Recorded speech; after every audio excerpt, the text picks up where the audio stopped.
Who? Chapter 2. It wasn't a human. It couldn't be. It was 4 times at least as tallest human. It was so tall its head was higher than the upstairs windows of the houses. Sophie opened her mouth to scream, but no sound came out.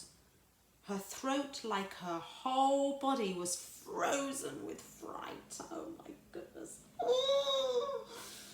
This was the witching hour, all right. The tall, dark figure was coming her way, and it was keeping very close to the houses across the street, hiding in the shadowy places where there was no moonlight. On and on it came, closer and closer. But it was moving in spurts.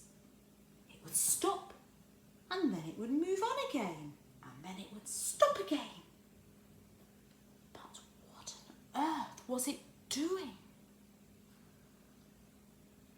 Aha! Sophie could see now what it was up to. It was stopping in front of every single house. It would stop, peer into the upstairs window of each house in the street. It actually had to bend down to peer into the upstairs windows. That's how tall it was. It would stop and peer in, then it would slide onto the next house and stop again, and peer in, and so on all along the street. It was much closer now, and Sophie could see it more clearly. Looking at it carefully, she decided it had to be some kind of person.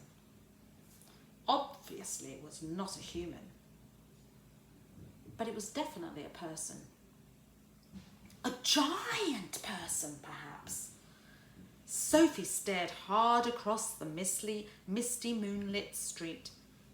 The giant, if that was what he was wearing a long black cloak.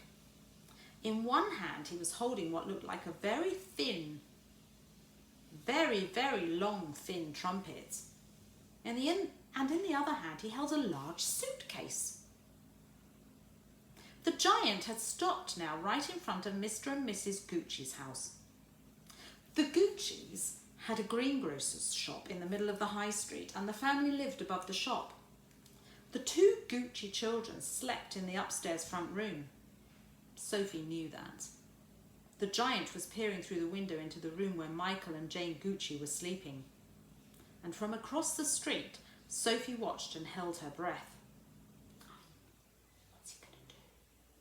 She saw the giant step back a pace and put the suitcase down on the pavement. He bent over and opened the suitcase. He took something out of it. It looked like a glass jar, one of those square ones with the screw top.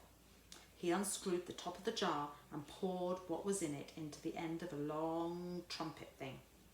Sophie watched, trembling.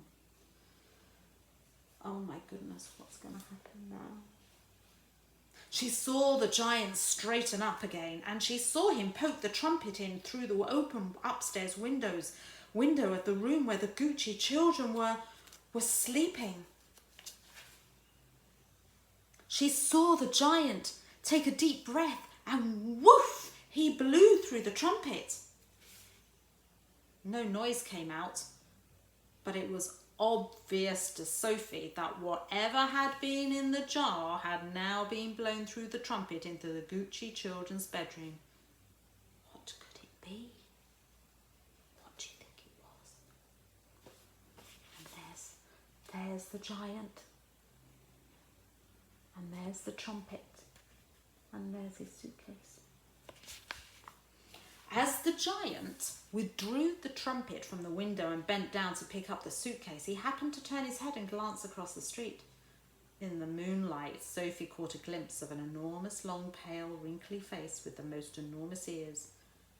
The nose was as sharp as a knife, and above the nose were 2 bright, flashing eyes, and the eyes were staring straight at Sophie.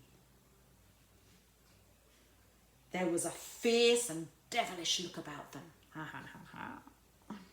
Sophie gave a yelp and pulled back from the window. She flew across the dormitory and jumped into her bed and hid under the blanket. And there she crouched, still like a little mouse, and tingling all over. And that's the end of chapter 2.